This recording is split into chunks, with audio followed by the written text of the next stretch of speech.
ছাড়া হবে, তখন পূর্ব দিক থেকে একদল মানুষ কালো পতাকা নিয়ে বের হবে। নবী মুহাম্মদ সাল্লাল্লাহু আলাইহি ওয়াসাল্লাম বলেছেন, পূর্ব দিকের খোরাসান অঞ্চল থেকে কালো পতাকাবাহী দল আসবে। তাদেরকে কেউ থামাতে পারবে না। শেষ পর্যন্ত তারা বাইতুল মাকদিসে পতাকা উড়াবে।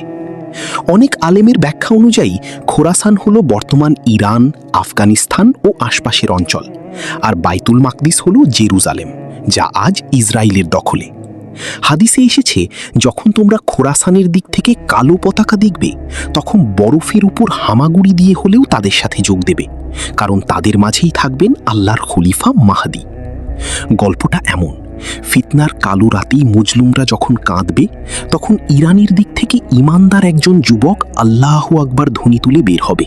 পথে যত বাধা আসবে আল্লাহ সরিয়ে দেবেন। তাদের লক্ষ্য থাকবে একটাই, মসজিদুল আকসাকে মুক্ত করা। ইসরায়েলের জুলুমের শেষ হবে তাদের হাতে। নবী সাল্লাল্লাহু আলাইহি ওয়াসাল্লাম 1400 বছর আগে এই বিজয়ের সুসংবাদ দিয়ে গেছেন, যেন উম্মত হতাশ না হয়। এটা যুদ্ধের উস্কানি না, বরং মজলুমের জন্য আশার বাণী। জুলুম চিরস্থায়ী না, শেষ হাসিটা হকেরই হবে।